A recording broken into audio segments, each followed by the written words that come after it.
que tem sido aí um modismo e que tem arrebanhado multidões em nossos dias. O Evangelho da prosperidade, né? Então nós vamos aqui, eu já fiz um resumo, mas vou tentar ser mais sucinto aqui, porque, como eu disse, só foi uma série aqui, eu estava sendo o pastor de 10 mensagens que nós fizemos, então a gente fez uma super síntese para trazer pelo menos um panorama para os irmãos. Então na mensagem lá a gente mostrou direitinho como surgiu, quando surgiu, quem são os principais defensores, o que ensina cada um desses evangelhos, e depois nós refutamos biblicamente cada um deles. Não vai dar para fazer isso aqui, senão de fato a gente vai para meia-noite hoje, né? Mas aí eu fiz uma síntese e vamos tentar chegar lá. Vamos lá, Isaac. Gálatas 1:8, podemos ler?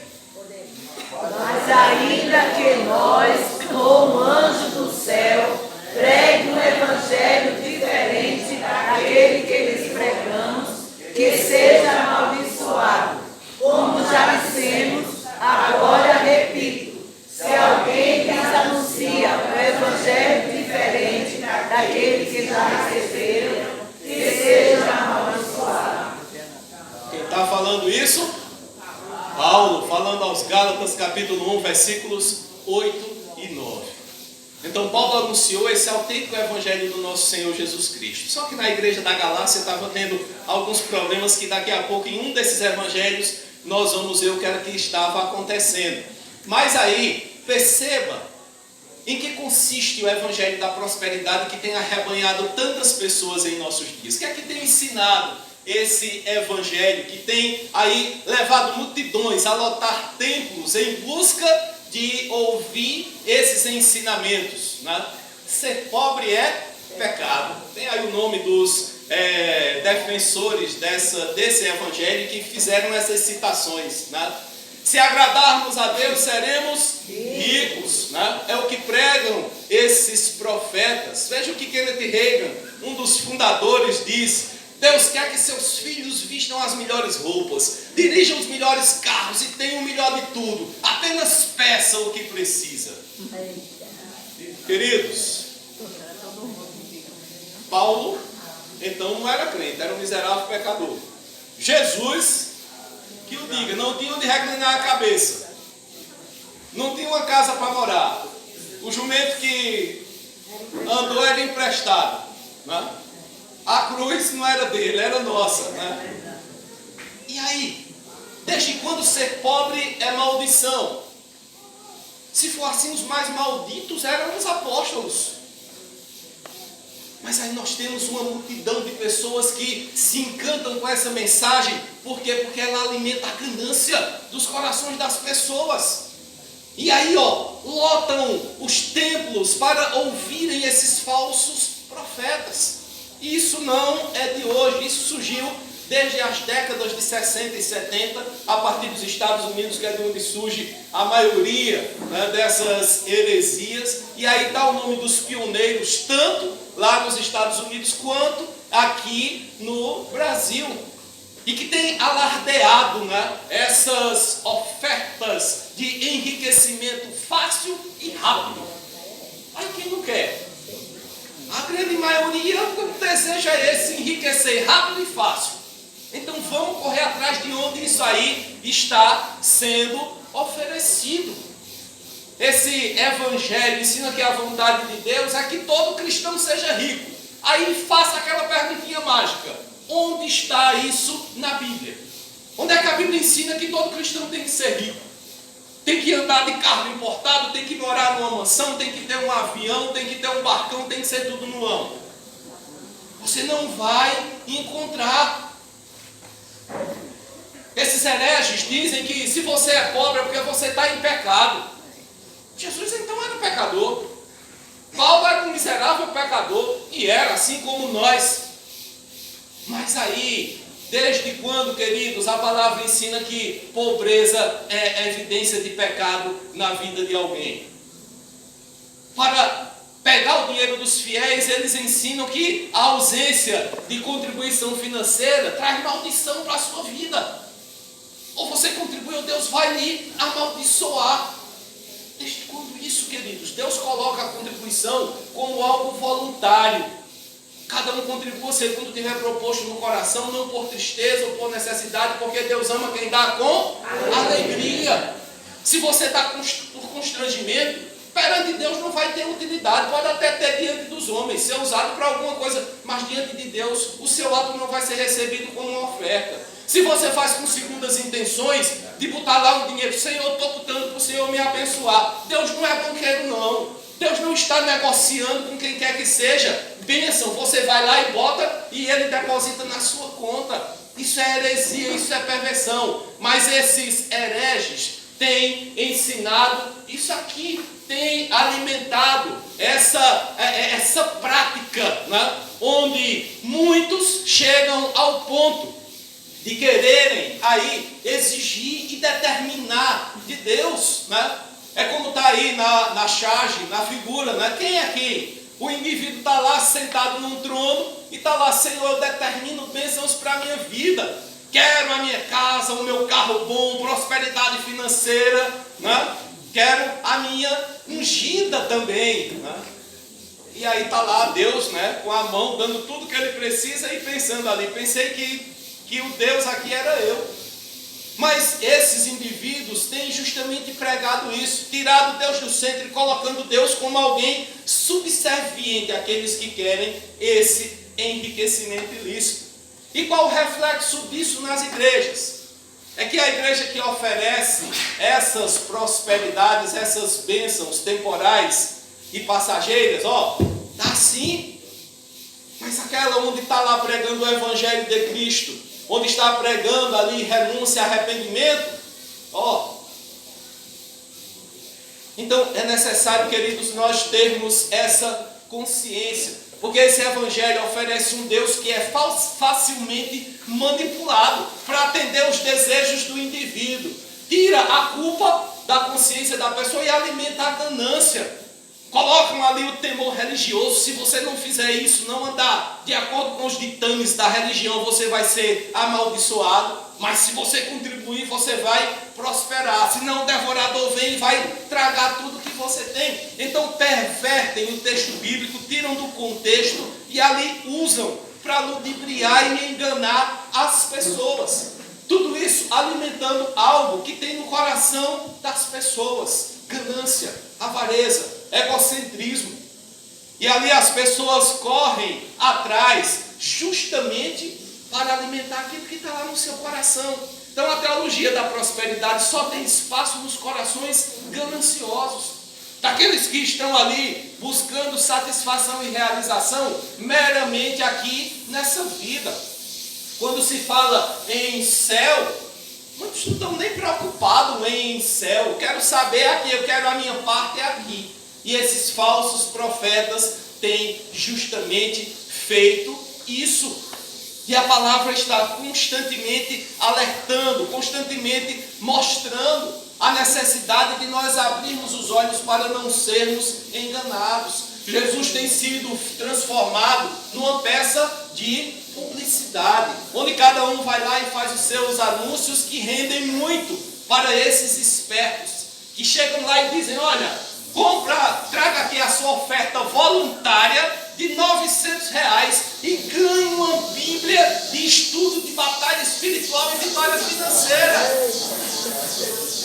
Meu amigo, com R$900 você compra 10 Bíblias de estudo maravilhosas. Agora você precisa nem estudar, né?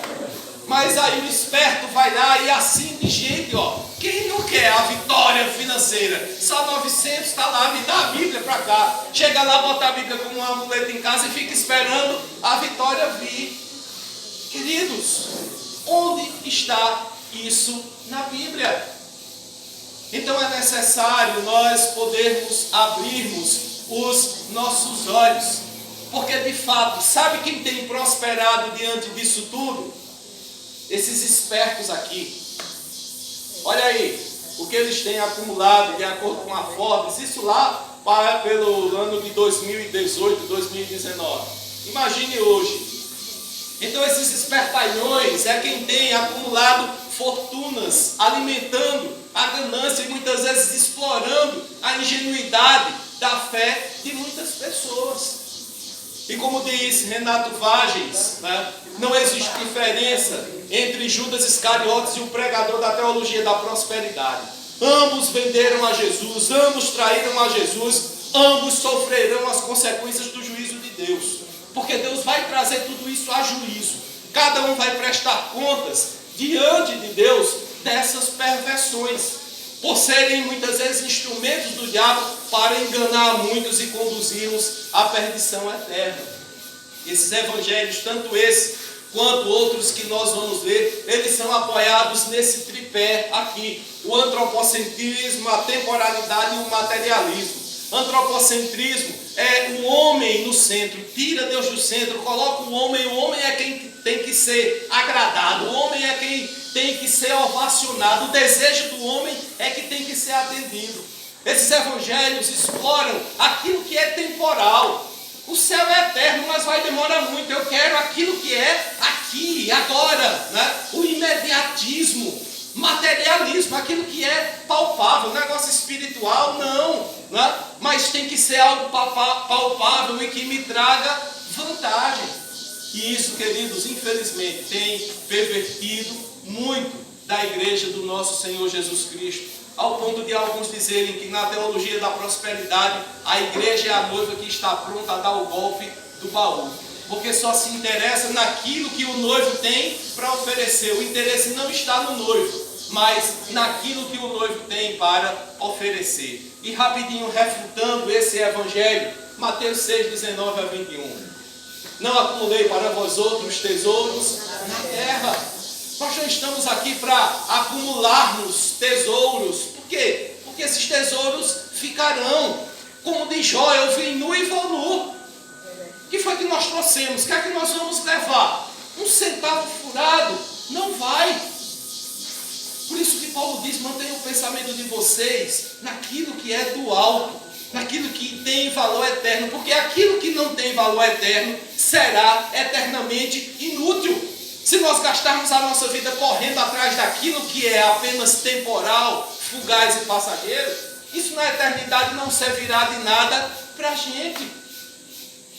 Então veja o que a palavra de Deus nos diz. Jesus lá em Mateus 6: não se preocupem com a própria vida, quanto ao que comer ou beber, nem com seu próprio corpo, quanto ao vestir. Jesus aqui não está dizendo também para você deitar em berço esplêndido e ficar esperando cair do céu. Não, precisamos trabalhar honestamente, dignamente, para conseguirmos aquilo que nós precisamos, e Deus nos abençoará dessa forma. Mas não ficarmos esperando que Deus mande, né, cair do céu como uma vantagem por algo que nós damos ou que nós fazemos.